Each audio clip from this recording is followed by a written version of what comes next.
When you start out on your journey to get really serious about your artistic path and build a career out of it, whether that's for entertainment, illustration, design, or you want to have a gallery show and be a fine artist, or you just want it to be a really integral part of who you are, you get to a point where you kind of have to choose where you're going to focus.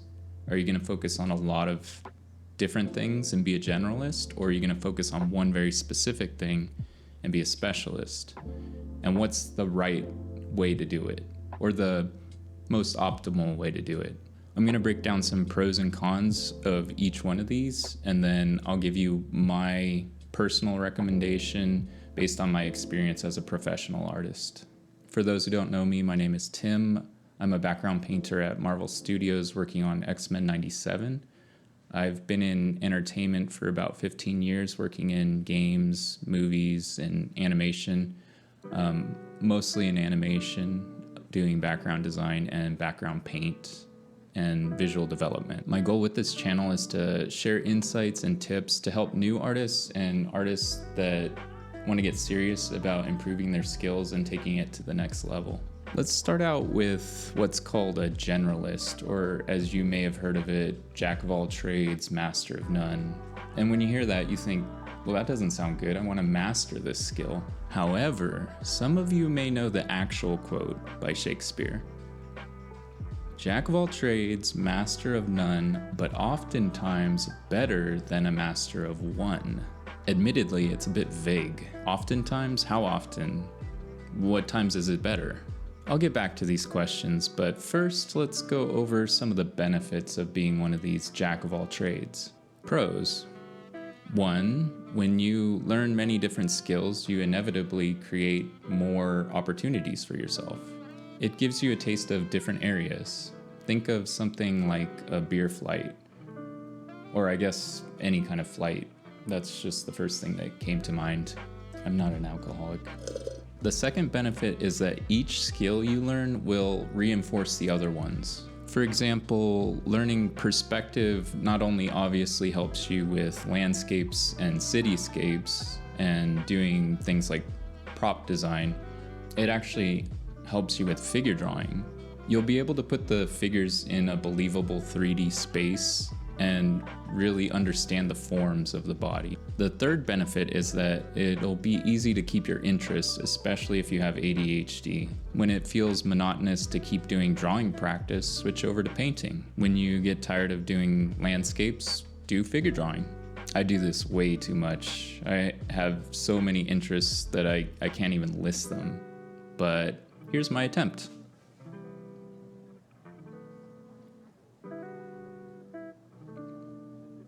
Now on to the downsides of generalizing. The first negative that comes to mind when tackling many different skills is the most obvious. It's going to be a lot slower. It's going to take a lot longer to see any real progress in one area than if you just focused on that area by itself. It's also going to make it hard to compete for work, getting a job doing that skill, if your attention is divided amongst many different skills. The second downside is that it can be really easy to stray way too far away from your goal. For instance, I'm sure that it would be really fun to get into doing something like wood carving, but that's not going to help me so much if my goal is to get a job as an illustrator. The third downside is that you can easily overwhelm yourself with too many things to do. This is known as decision paralysis or choice paralysis, the inability to make a decision when faced with too many options, like a deer in the headlights. And it can also lead to burnout. If you want to learn the cause of burnout and how to avoid it, check out my video here where I talk about that very topic. One thing I'd like to advise for generalists is to not move on too quickly. I know it'll be hard to judge when you fully grasped a subject, but err on the side of caution and don't be afraid to take a little bit more time exploring each concept or skill. Now on to specialist, the master of one, the ace of one trade. The first benefit is easy to understand. You become an expert in your field. You're the go-to guy or girl. People think of whatever it is, gritty sci-fi art, beautiful fantasy characters, spooky, scary scenes, and they think of you. That's your thing. This makes it really easy to find work because people will seek you out and you'll be the first one they think of for this very specific thing. The second benefit is that it's really easy to stick to it and improve it. You know exactly what you need to work on and all the aspects that will push you further into your expertise. The third positive thing about specializing is that you fast track yourself to hitting your goal. The more specific the goal, the faster you can hit it. If you know what you love to do and specifically what you want, you can laser focus on that and make leaps and bounds closer to your target. I think I might have mixed a few too many metaphors there. Just like with the generalists, it's not without its downsides. The first one being that it becomes monotonous, doing the same thing over and over and over. It almost becomes like a muscle memory, and it's possible to start to get bored of doing this one thing. Just like with generalizing, it's possible to burn out with specializing as well, where you become so obsessive over this one thing that you start to create an imbalance in your life and then you burn out. The third downside is that you can become myopic in your view and miss out on some of the nuances that you would have discovered through exploring other areas and different skills. Now, one thing to keep in mind for specialists is that there's a point where you reach the upper echelon of artists in that specific area. Don't be afraid to move into some neighboring areas and gain a bit of an advantage. For instance, I started out just doing background design, and then I learned painting techniques and color theory, and I got into background painting, and now I can do either one. You don't have to stray too far from what you're specifically focusing on, but you'll get a huge boost from leveling up some of the other areas. Okay, so that's the pros and cons for being a generalist or specialist. So which is the right path for you? Well, here's my recommendation. I would start off as a generalist and get a strong foundation to build on. So just fundamental skills of value, perspective, draftsmanship, color theory, stuff like that. I actually have an ebook that you can download. Just click the link in the description and it goes over just the very basics of these foundational skills. I would aim for studying these skills extensively for a few years actually, because this is going to help reinforce the specialization, which is going to come after.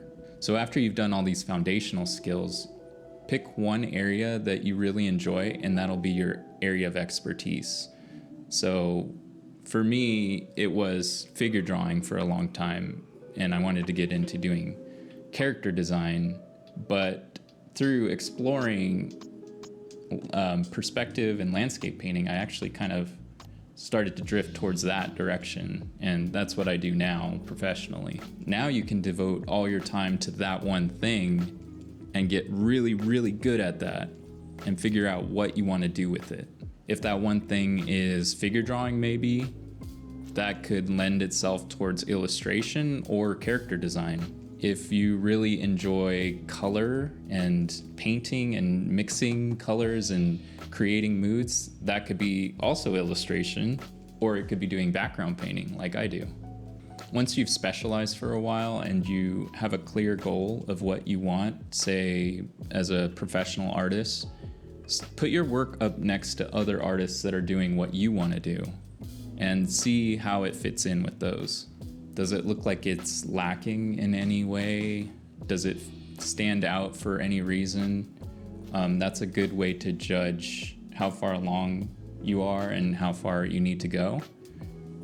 You can also send your work to professional artists or send it to your peers or other artists that can help give you feedback and critique. All of that's going to be helpful to get this fresh eye or outside perspective on what you need to work on. And before you know it, you'll hit your target and you'll be right where you wanted to be. And from there, you can select a new target or just continue to refine. Sky's the limit. So that's my little tweak to Shakespeare's quote, jack of all trades and master of one. I think that's the best way to go about it.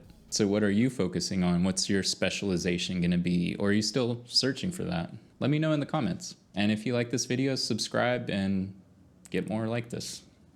Unless I die.